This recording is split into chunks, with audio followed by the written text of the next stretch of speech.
नमस्कार दोस्तों, मैं हूं रामनिवास सर और आप देख रहे हैं दर्पण स्टडी पॉइंट। कैसे हैं दोस्तों आप लोग? आशा करते हैं कि अच्छे होंगे, कुशल मंगल से होंगे। दोस्तों, आज का वीडियो हम लेकर आए हैं भारत के भूगोल के अंतर्गत प्राकृतिक आपदाएं। दोस्तों, आपको पता ही होगा कि भारत में विभिन्न तरह की आपदाएं आती रहती हैं, जैसे बाढ़ है, सुनामी है, या कोई साइक्लोन टाइप के हैं वो, या भूकंप वगैरह हैं। ये इस तरह की आपदाएं आती रहती हैं। उन्हीं के बारे में हम टॉप 10 क्वेश्चन लेकर आए हैं। आशा करते हैं आपको पसंद आएंगे, और अगर पसंद आए तो प्लीज़ चैनल को लाइक और शेयर जरूर करिएगा। चलिए स्टार्ट करते हैं आज का सेशन। पहला क्वेश्चन प्राकृतिक आपदाओं से। हुदहुद चक्रवात से भारत का निम्नलिखित में से कौन सा तटीय क्षेत्र सर्वाधिक प्रभावित हुआ था? ऑप्शन आपके चेन्नई तट, केरल तट, आंध्र प्रदेश तट या बंगाल तट। तो दोस्तों, आंसर हो जाएगा इसका ऑप्शन सी, आंध्र प्रदेश। दोस्तों, ये भारत का अगर हम प्रायद्वीपीय भाग देखें तो ये वाला जो एरिया है, ये जो आपका तमिलनाडु से आगे का, यानी यहाँ से यहाँ तक आंध्र प्रदेश का इलाका, उसके बाद से ये उड़ीसा का इलाका, ये जो एरिया है पूरा का पूरा एरिया सबसे ज़्यादा बे ऑफ बंगाल में जो उठने वाले चक्रवात हैं तो उनसे सबसे ज़्यादा सर्वाधिक प्रभावित रहता है। ख़ास तौर से उड़ीसा सबसे ज़्यादा प्रभावित रहता है दोस्तों। ठीक है, सूखा से प्रभावित रहता है, सुनामी से प्रभावित रहता है, बाढ़ से प्रभावित रहता है। दोस्तों, इसका आंसर आंध्र प्रदेश हो जाएगा। अब दोस्तों, उष्णकटिबंधीय चक्रवात होते हैं हुदहुद, जो अक्टूबर 2014 में बंगाल की खाड़ी में आया हुआ था। तो इसने क्या करा था कि भारत के जो आंध्र प्रदेश का इलाका है, उड़ीसा का है, मध्य प्रदेश का है और छत्तीसगढ़, उत्तर प्रदेश, उसके साथ साथ नेपाल को भी इसने कहीं ना कहीं प्रभावित किया था। तो इस चक्रवात ने क्या करा था कि भारत का जो आंध्र प्रदेश का जो कोस्टल एरिया है वो सबसे ज़्यादा प्रभावित हुआ था हुदहुद चक्रवात से। तो अंडमान निकोबार द्वीप समूह भी इससे सबसे ज़्यादा प्रभावित हुआ था। तो अंडमान निकोबार इस लाइक दैट दिस वन, इस तरह से हैं। ठीक है, तो ये भी काफ़ी ज़्यादा प्रभावित हुए थे क्योंकि बे ऑफ बंगाल में ही है ये। तो पहले क्वेश्चन का आंसर हो जाएगा आंध्र प्रदेश तट।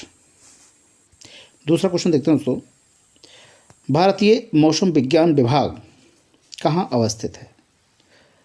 ऑप्शन आपके जोधपुर, पुणे, नागपुर या नई दिल्ली। तो आपका आंसर हो जाएगा नई दिल्ली।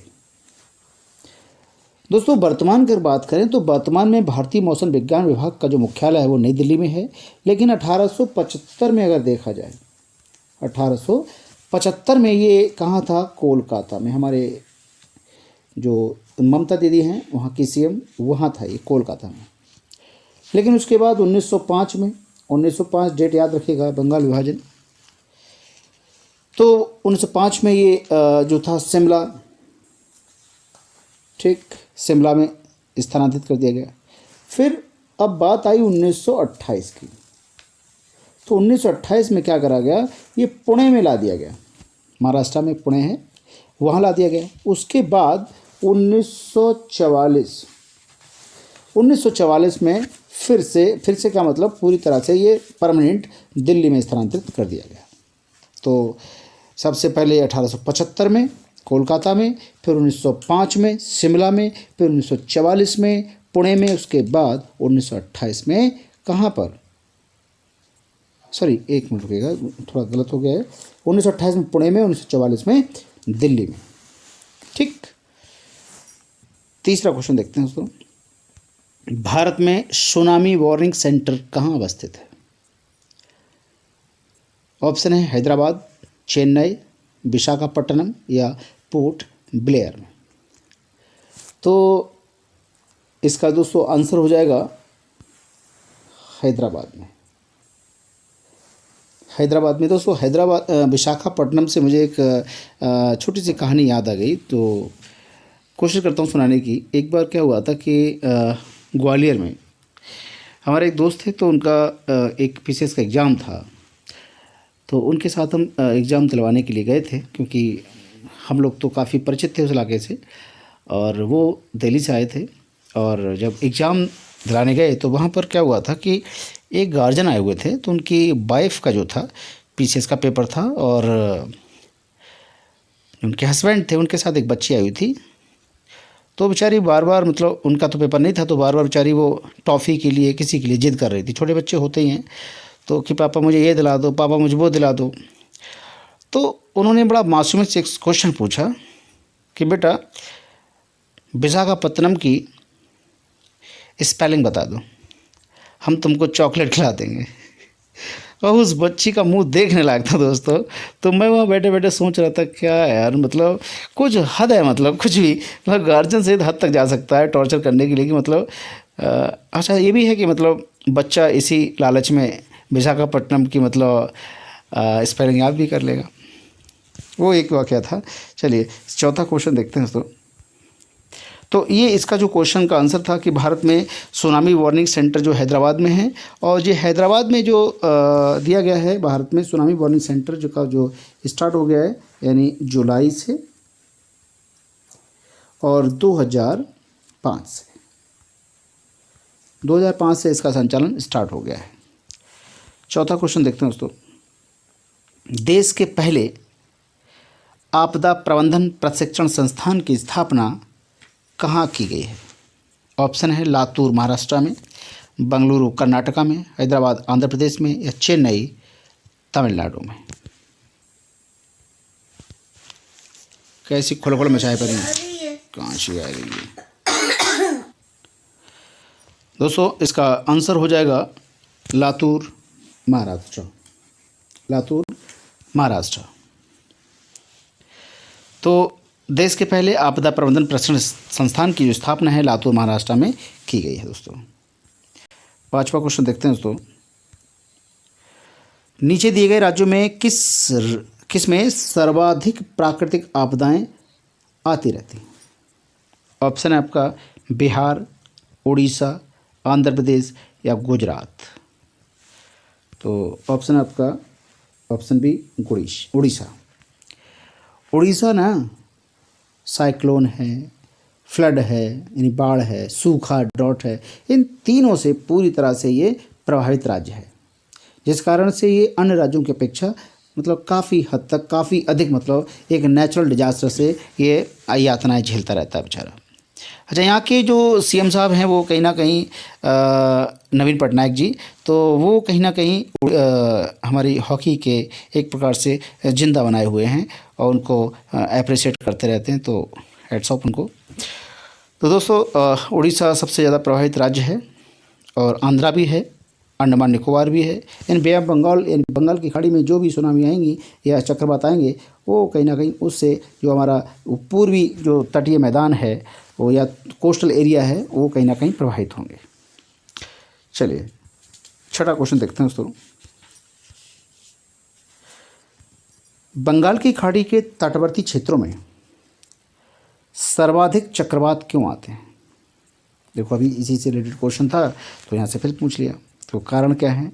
ऑप्शन है अंडमान निकोबार की लंबी द्वीप श्रृंखला चक्रवातों के आरंभ होने का कारण बनती है, बी है बंगाल की खाड़ी में अधिक गर्मी होने का कारण, सी है बंगाल की खाड़ी के पानी में रसायन चक्रवातों के बनने में सहायक होते हैं, या शंक्वाकार होने के कारण बंगाल की खाड़ी में बने चक्रवात उत्तर की ओर चलते हैं। चल तो इसका आंसर हो जाएगा बंगाल की खाड़ी में अधिक गर्मी होने के कारण। ठीक है, ऑप्शन बी। तो बंगाल की खाड़ी में गर्मी ज़्यादा होती है, मतलब सूर्य का तापमान ज़्यादा होने के कारण वहाँ पर गर्मी ज़्यादा मिलती है। तो बंगाल की खाड़ी में अधिक तापमान के कारण जो इसमें एक लो प्रेशर का मतलब एक एरिया बन जाता है और वहाँ से एक हाई प्रेशर का मतलब एक साइक्लोन क्रिएट हो जाता है। तो दोस्तों क्या होता है कि यहाँ से जो उठने वाले जो चक्रवात हैं वो घड़ी की जो सुइयाँ हैं ना उसके विपरीत दिशा में घूमते हैं। तो घड़ी की सुइयाँ क्लॉकवाइज और ये एंटी क्लॉकवाइज। अतः बंगाल की खाड़ी के जो साउथ में बंगाल की खाड़ी के साउथ में जो क्रिएट होने वाले जो साइक्लोन हैं वो तमिलनाडु और श्रीलंका को किस महीने में? जनवरी और मार्च में। किस किस को? तमिलनाडु और श्रीलंका को। तमिलनाडु देखिएगा तो ये हमारा तमिलनाडु इलाका है, ये वाला पूरा तमिलनाडु, और यहाँ से ये छोटा सा आपका श्रीलंका है, इसको प्रभावित करता है। यानी कहाँ करता है? जनवरी और मार्च में। तो अब मध्य बंगाल की खाड़ी में जो साइक्लोन उठते हैं उसमें आंध्र प्रदेश और उड़ीसा को प्रभावित करते हैं। और मानसून काल यानी जून सितंबर के बीच की बात करें तो इन चक्रवातों की जो क्रिएशन है वो मध्य और उत्तरी बंगाल की खाड़ी में होती है, जिससे क्या होता है उड़ीसा और बंगाल, पश्चिम बंगाल मतलब सर्वाधिक अफेक्टेड रहते हैं। और मानसून के बाद क्या होता है अक्टूबर दिसंबर में, और दक्षिण और मध्य बंगाल की खाड़ी में उठने वाले जो साइक्लोन होते हैं वो फिर से तमिलनाडु, आंध्र प्रदेश, उड़ीसा और बंगाल तट को सबसे ज़्यादा प्रभावित करते हैं उसको। आज का 7वां क्वेश्चन देखते हैं। भारतीय राज्य उत्तर प्रदेश के निम्न में से कौन सा क्षेत्र सर्वाधिक बाढ़ प्रभावित इलाका है? कौन सा है? मध्य क्षेत्र, पूर्वी क्षेत्र, उत्तरी क्षेत्र या पश्चिमी क्षेत्र? तो दोस्तों इसका आंसर हो जाएगा पूर्वी क्षेत्र, ऑप्शन बी पूर्वी क्षेत्र। तो उत्तर प्रदेश में ना तो बाढ़ से जो क्षेत्र हैं सबसे ज़्यादा प्रभावित होते हैं, बाढ़ है, मध्य बाढ़ है और निम्न बाढ़, एक 3 भागों में विभाजित किया गया है, उच्च बाढ़, मध्य बाढ़ और निम्न बाढ़। तो उच्च बाढ़ में क्या होता है, उत्तर प्रदेश के कुल बाढ़ क्षेत्र का क्या होता है 48% हिस्सा आ जाता है। तो उच्च बाढ़ क्षेत्र जो है उत्तर प्रदेश के पूर्वी क्षेत्र में सबसे ज़्यादा फैला हुआ है, वो ज़्यादा अफेक्टेड रहता है। 8वां क्वेश्चन देखते हैं दोस्तों। भारत का सर्वाधिक बाढ़ग्रस्त राज्य कौन सा है? आंध्र प्रदेश, असम, बिहार या उत्तर प्रदेश? तो भैया इसका जो आंसर हो जाएगा वो हो जाएगा आपका बिहार, ऑप्शन सी बिहार। बिहार जो है ना भारत का सर्वाधिक बाढ़ग्रस्त राज्य भी है। और बिहार में देखा जाए तो एक चीज़ बहुत अच्छी लगती है बिहार की, एक तो ज्ञानियों का प्रदेश भी बोल सकते हैं इसको, आईएएसओं का देश भी मतलब प्रदेश बोल सकते हैं। सर्वाधिक आईएएस जो हैं वो कहीं ना कहीं यूपी और बिहार से ही सिलेक्ट होते हैं। वो अलग बात है कि यूपी बिहार कुछ मामलों में मतलब पिछड़े हुए हैं, कुछ मामलों में बहुत बदनाम भी हैं, कुछ मामलों में बहुत ज़्यादा आगे भी हैं। ठीक है, तो हेड्स ऑफ उन लोगों के लिए जो आगे हैं। तो बिहार में क्या होता है कि कोसी नदी है सबसे ज़्यादा बाढ़ प्रभावित करती है वहाँ पर, जो नेपाल से निकल कर। तो सबसे ज़्यादा मतलब बाढ़ग्रस्त इलाका एक प्रकार से जो बिहार का है वो सबसे ज़्यादा प्रभावित करता है, इसलिए शोक भी कहते हैं बिहार का कोसी नदी को। तो सर्वाधिक जो प्रभावित राज्य है वो बिहार है बाढ़ से।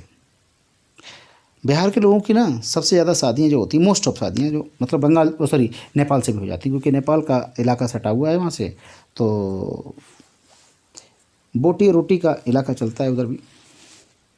ठीक है, चलिए आगे बढ़ते हैं। 9वां क्वेश्चन आज का। भारत को कितने भूकंप के जोखिम अंचलों में विभाजित किया गया है? ऑप्शन है 4, 7, 5 या 6। इसका आंसर हो जाएगा 7। हालांकि आयोग ने इसका आंसर कभी कभी दिया ना, इसमें बड़ा कंट्रोवर्सी हो जाती है, तो 8 भी मानता है वो, तो हम यहाँ 7 मान के चल रहे हैं। 8 आ जाए तो 8 लगा दीजिएगा, 7 है तो 7 लगा दीजिएगा। 7 और 8 दोनों नहीं आ सकते एक साथ। ठीक है, आज का लास्ट क्वेश्चन दोस्तों। भारत का निम्नांकित में से कौन सा क्षेत्र उच्च तीव्रता के भूकंप के मेखला में नहीं आता है? कौन नहीं आता है? कच्छ, कर्नाटक पठार, हिमाचल प्रदेश या उत्तराखंड?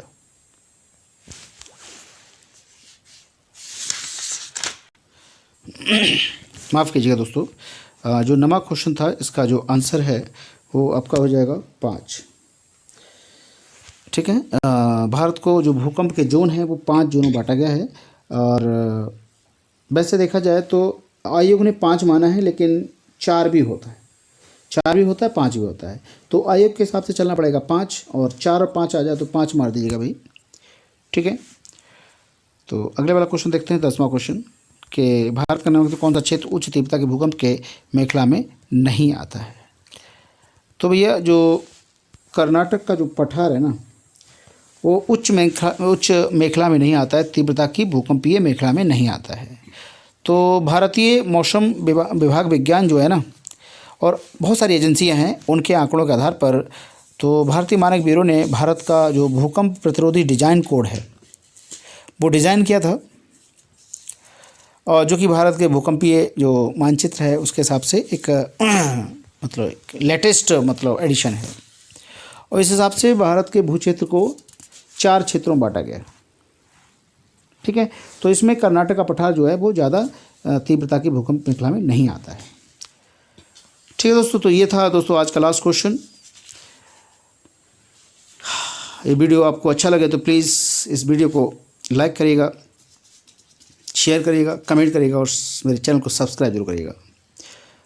दोस्तों आज के लिए बस इतना ही, मिलते हैं कल एक नई वीडियो के साथ।